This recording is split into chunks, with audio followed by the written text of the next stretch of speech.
All right, what is up, guys? My name is Coriola, and welcome to episode 5, I want to say. I really should know that, but I think it's episode 5 of my Out of the Park Baseball 21 franchise with the Milwaukee Brewers.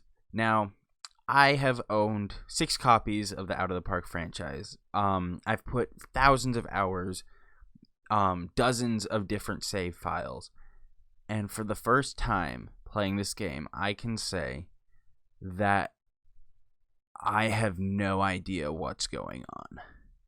Okay, that might be a bit of an exaggeration, but if you take a look at this team, we are 32-30, kind of right where I wouldn't say where I was hoping to be, but obviously you'd want to be winning after the moves we made in the offseason. But above 500 is definitely improvement from last year, goes without saying. And we're only 3 games out of division lead.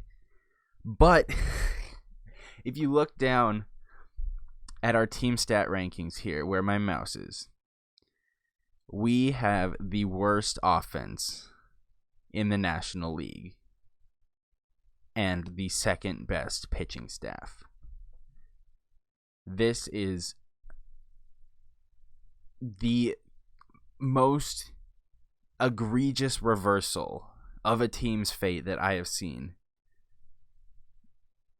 If you remember in the offseason, I mentioned there were 10 or so guys, about half on offense, half in the pitching staff, who we were really focused on for this season. We really needed them.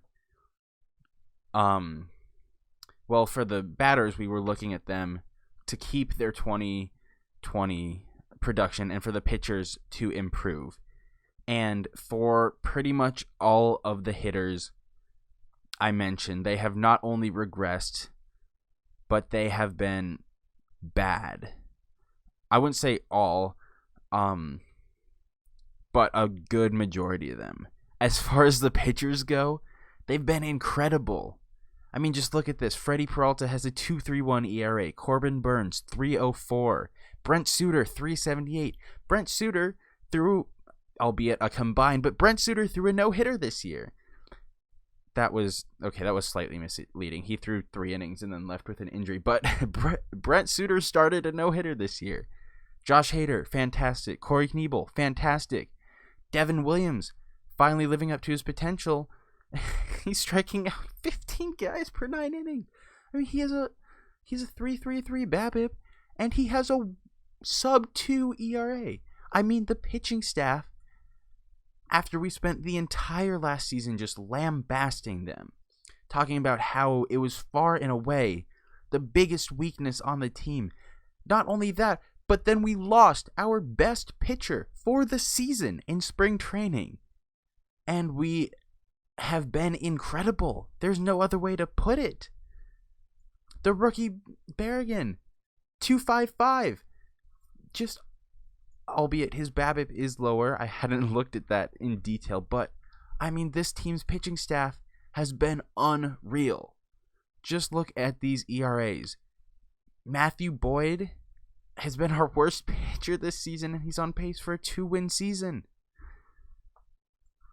I mean, this starting rotation is insane, and I need to repeat it again because it makes no sense. We are missing our best pitcher. Brandon Woodruff is out for the season.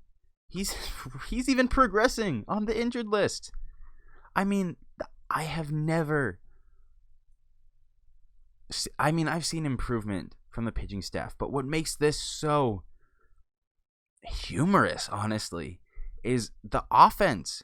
We are the worst offensive team in the National League. Our team batting average is 224.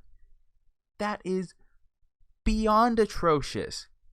That is one of the worst. That is possibly the worst team batting average I've ever seen in this game. Lorenzo Cain, he hasn't been terrible, but he's clearly hit his aging wall. His OPS plus is down to 84. OPS only 684. He's clearly regressing. Arcia, I do have to give him credit. He has not regressed this season. In fact, he has taken a step forward as far as the power numbers go. Now, what is concerning is the significant drop in his walk numbers. He went from 8.5% to 4%, so that makes me think that this is somewhat unsustainable. And if we check his BABIP, actually 309, that's pretty good. That's pretty reasonable. So you couldn't say he's getting too lucky. So seeing the power, he's on pace for 34 home runs. He almost has as many as he did in the last 2 seasons in just half of 2021. So Arcia at third base has been a bright spot. But I mean, Christian Yelich is taking a step back.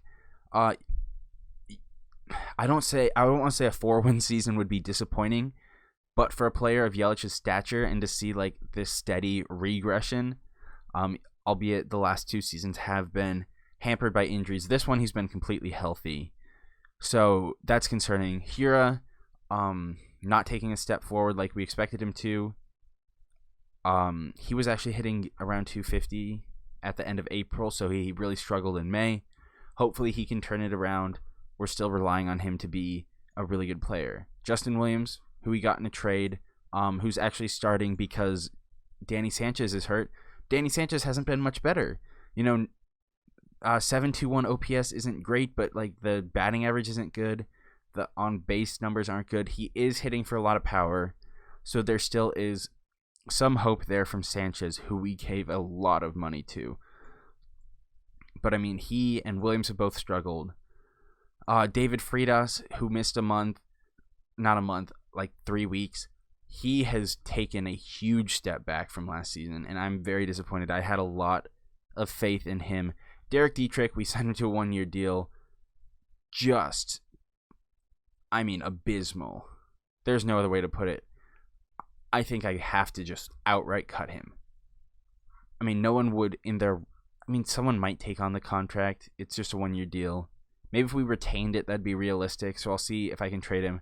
But then Luis Urias, who we traded a good pitcher, Zach Davies, for. Well, I shouldn't say we. Who the Brewers traded before we took over. He has not been good this season, and he has lost pretty much all of his potential. I think he was at 65 last season, and we might have addressed this last episode, but he's down to 50, OPS plus at 63, 607 OPS outright. Just not a good season from Urias. So all of the hitters have taken steps back pretty much, except for Arcia, and all of the pitchers have taken giant steps forward. I've seen big discrepancies season to season in hitting. I've seen big discrepancies in pitching. I have never seen a team with a really good offense and a horrible pitching staff go from that to a horrible offense and an elite pitching staff and then be in playoff contention. I mean, this is just...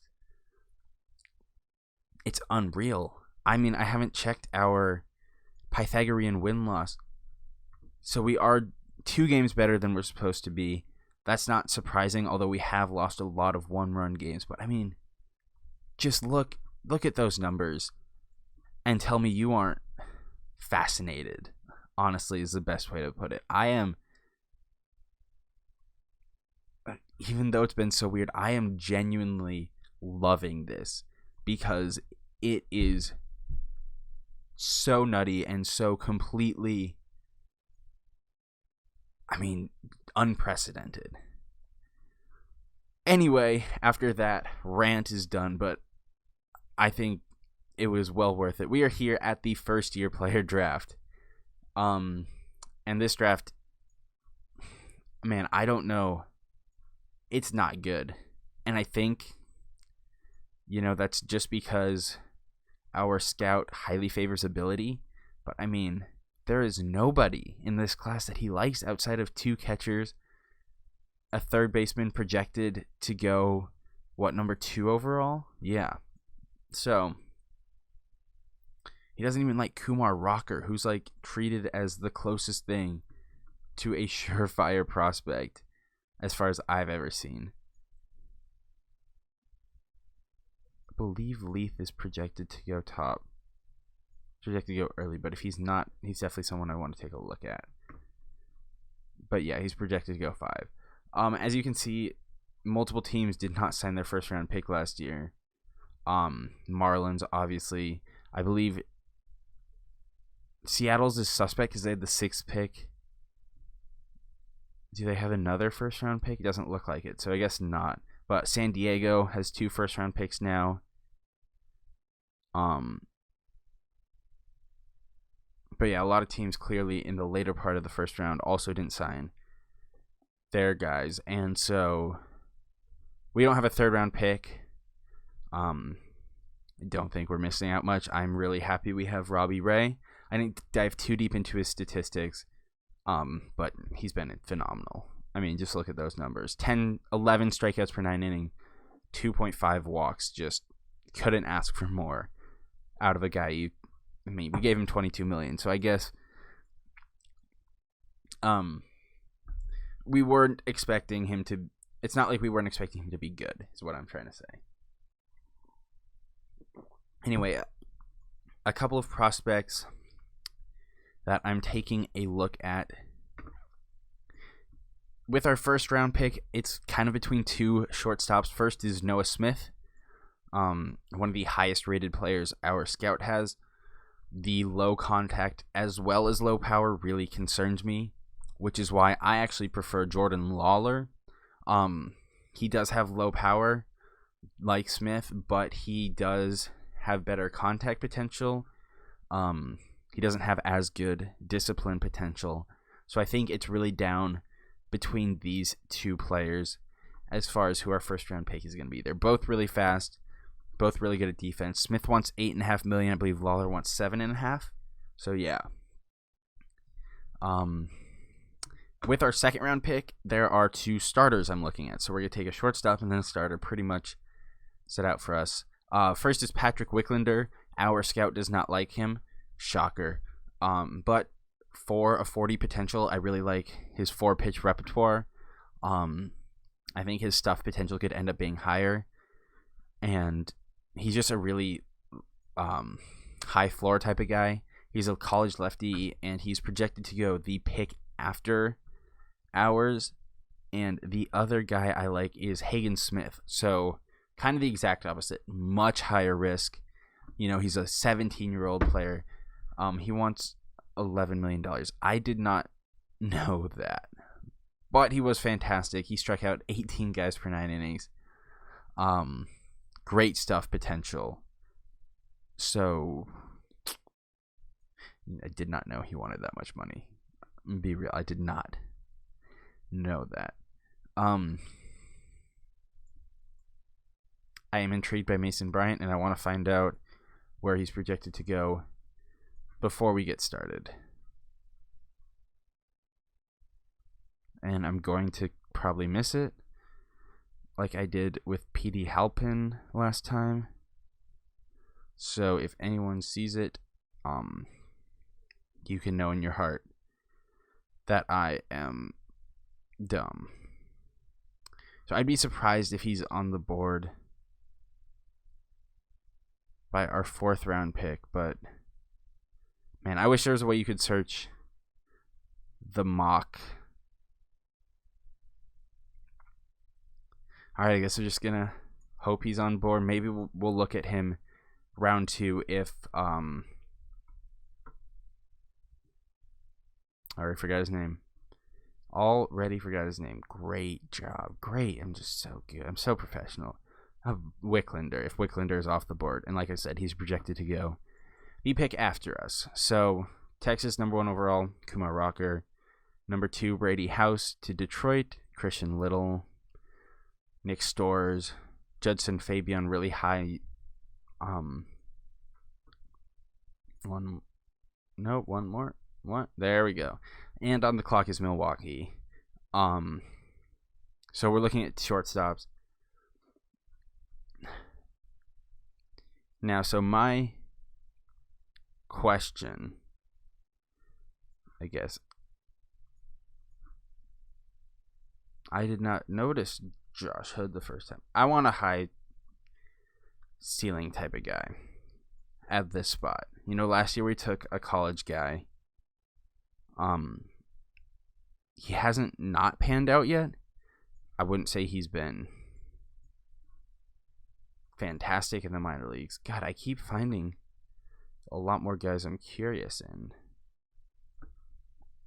between Josh Hood and Tyler Black.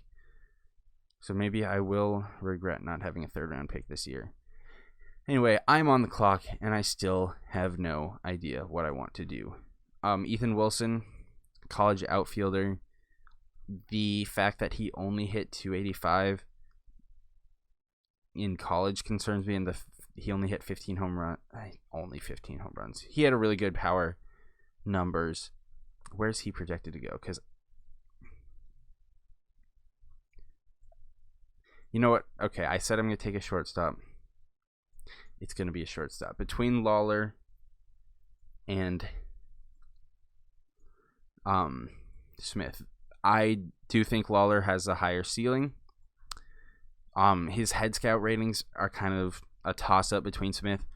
OSA really, really likes him. And I've kind of found for these early drafts that OSA is almost more reliable, or at least as reliable as your head scout. So, with the 12th overall pick, Milwaukee selects Jordan Lawler, and we've got plenty of money to offer him. I'm going to simulate up to our next pick. Smith goes, what was that, 17 to the Padres? I'm basically just want to know to see where the pitcher whose name I forgot again. God, I'm so good at this. If he, I believe we're 9, he's still on the board.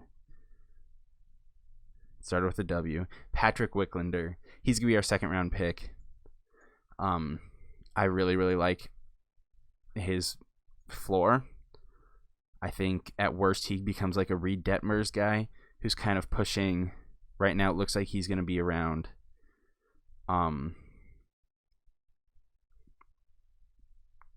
like a AAA to Major League Quad A guy. That's what I was looking for. Who could make a push at big league playing time. All right, now here in the 4th round, really happy to see both Black and Hood on the board, so I think it's going to be one of them, no question. Question is who. I really like Black's discipline and strikeout potential, but I think Hood has a really similar profile. Hood is very versatile. I went for the soft eye and the long eye kind of at the same time. It just came out wrong. I like Black's hitting potential a lot better, so we're going to take Black and hope Josh Hood falls to us, because that would be a great 5th round pick. I'm going to go pick by pick just to see where he goes, if he does go before where we're selecting. So you might have noticed that unlike last time, I started right at the draft instead of in May. I'm still going to do a 2-part midseason and use the 2nd part as trade deadline / season wrap up like I did last year. But I thought there wasn't really a lot of content to show, and there goes Hood just like 7 picks before we're on the board. So that's definitely a good pick for the Texas Rangers. All right, so we're back on the board. Basically, like I said, trying to shorten these a little bit, although I'm probably pushing 15 minutes on this first recording part. Anyway, but yeah, so the 2nd part will be trade deadline / season wrap up. This part will go up through international amateurs. So now I'm kind of looking for, I'd like an outfield prospect, and I'm really liking the power potential from Jaden Fine. He did only hit 261 in college, and his on base wasn't very good. And so with a guy with high power potential and low contact, you'd like to see him also at least be able to take walks. You know, like Joey Gallo's kind of example of that. That's not a very good OBP number either. I do like we're not going to actually draft Carlos Pena, but the two-way potential is, intriguing. And there's just not a lot of starters on the board, or any pitchers really whatsoever. Actually, Carlos Rodriguez, I really like his pitch repertoire. Control was not a problem in high school, so you have to think that it's higher than 40, because even guys who strike out a ton of kids, they'll still walk a good amount of guys in high school. So, example of that is Riley Pint. I played against him my sophomore year. He was the 5th overall pick, 4th or 5th for Colorado. And even though none of the guys on our team could touch him, he still walked a decent amount. So, I really like that guy and his stuff potential. And I also Bender does have the walks issue you see there. And those home run numbers are pretty high for college. And yeah, 1 home run per 9 for college is definitely concerning. So I'm not going to look at Brock either. But there are definitely still some pitchers who are at the very least intriguing. But I think here, like I said, I'd like a hitter, and Satchel Norman's still available. That discipline potential is really intriguing. When you get towards this part of the draft, you're looking for guys who have kind of one big skill that could really carry them. And so that's going to be him. Now, I also really like Melendez's defensive ability. This might be MJ Melendez's younger brother. And MJ Melendez was really good in my Royal save, so we're going to take him. So 2 catchers. I'm just looking. Benny Montgomery. I really like this. The discipline, the speed, defense. He's going to be our 8th round pick. I want to go back to pitch.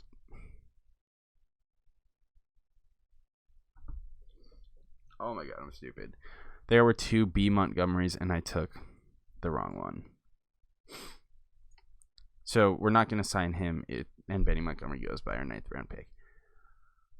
Ooh, that one's going to sting. That one's going to sting for a while if he's good. I like Justin Colon. I want to see if there's any pitchers that I'm interested in. Already looked at Armstrong. Any guys with good movement potential who we think like their stuff could get a lot better? Russell Smith, only 7 strikeouts. Alright, so we're going to go with the shortstop. He wasn't a shortstop. Oh, I'm starting my move. Cologne. And then we'll make a 10th round pick and get out of here. So all players. Okay. I mean, I'm going to take him. Those are incredible hitting potential out of a pitcher. And, a lot of times you get it where guys with that, where it like looks too good to be true with pitchers as far as hitting potential go. It probably is. But, I mean, it's a 10th round pick. And, yeah, so I found in my other saves that outside of year 1, the auto draft thing isn't really a concern.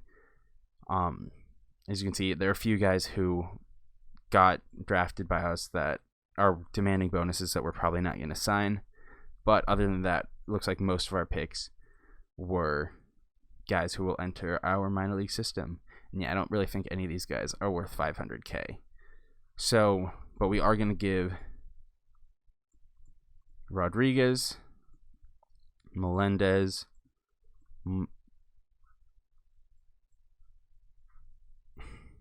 not Montgomery. Well, he's a switch hitter, and his slugging went down, but it's interesting. You know what? I'll offer Montgomery. Just we've got plenty of money. Do it for the means. Okay, Wagner, and then we're not gonna sign Smith. So I will be back at at International Amateurs. All right, it is getting time. We've got to dump Dietrich. So we are going to be sending him to Kansas City, eating all of his salary, and in return, we are picking up Daryl Collins, who is a Dutch teenager who absolutely raked in the Netherlands in the offseason, as well as Ricky Aracena, who is basically a younger version of Alexis Pantoja, who we are throwing in to get the deal done. He's just 2 years younger, hitting a little better at a lower league. So with this deal completed, Ryan Healy will be moving back to first base. I know that sentence inspires so much confidence. Also, we've had some injuries. Luis Urias is going to be out for 2 months. That's not the big one. We lost Robbie Ray also. After losing Woodruff and Ray, I mean, pitching staff has been great, and they've continued to do well. But, losing Ray is just might be too much to overcome this season. But at least we know we should be getting them both back next year. In the meantime, we are going to call up Luis Urseg to be our backup third baseman and first baseman to replace Dietrich. Here at International Amateur Free Agency, we are going to be signing Raul Prado from the Dominican Republic. He is the only player that OSA and my head scout agree on, and all the other players that I think have potential, who my head scout doesn't like, all have poor personality ratings, be it low work ethic or intelligence, which are kind of the two big ones for development. So we are going to sign Prado. One thing I didn't mention the last cut is that we've called up Drew Rasmussen when Ray got hurt, so he will be replacing him in the rotation. So now we are just going to simulate up to the All-Star break and call it an episode. We had been 2 games under 500. Now we are 1 game above 500. I don't want to be either buyers or sellers this offseason. This midseason. I think we've got a really good cast in place. Also, we called up Zach Cozart when Urias went down. He's been hitting well. We've got a good cast in place. We saw the potential at the beginning of the season. And so in the offseason, when we get Woodruff and Ray back, we're going to use their additions to look to springboard into contending next season. Danny Sanchez has gotten hurt again. This is the 3rd time he's going on injured list. So, we had been promoting Tyrone Taylor. He has struggled both in the MLB and the minor leagues, so instead we're going to call up Alexander Palma, who has hit very well in AAA, to be our 4th outfielder. But just 2 more games to simulate. Can we take the series against Pittsburgh? We can. So we will end the episode 47 and 49, only 4.5 games out of the playoffs. So I wouldn't be surprised. Well, I would be surprised because we lost Ray and Woodruff. But if this team gets hot, we're 4 games out of a wild card, 4.5 out of division. We could be seeing some action in September in the next episode. So for now, let's check out the future rosters, the All-Star rosters, and then get out of here. In the National League, do we have any Brewers representing? It does not appear so. Yeah, nobody on the Futures game. In the All-Star game, Brian Abreu for Houston. Shohei Ohtani got in with a 5 ERA. Hopefully he got in for his hitting, which he clearly has. He's absolutely mashing. Over 1,000 OPS. Any other interesting names here? Daniel Murphy still raking. Alberto Mondesi. I've always had a soft spot for Daniel Murphy for handing my Royals the World Series, but that's neither here nor there. In the National League side, Josh Hader, who has actually surpassed his season, 102 ERA, surpassed his WAR from last year. He's been unreal. But it looks like he is our only representative. Yep. Next episode, we will go through the trade deadline. We might shop around Corey Knebel since he's a free agent after the season, and he's probably going to be very expensive to retain. Even if we... Actually, that's not bad. We're probably keeping him. But we'll go through the trade deadline. Probably won't be a lot of action. And then get to the end of the season, check out everyone's stats, and then head into the offseason 2 episodes from now. So with that being said, thank you guys for watching. Hope you enjoyed. I know I said I wanted this episode to be shorter, and the first recording segment lasted 25 minutes. So making great progress on that front. But that's neither here nor there. Thank you for watching. Hope you enjoyed. I'll see you guys next time. Goodbye.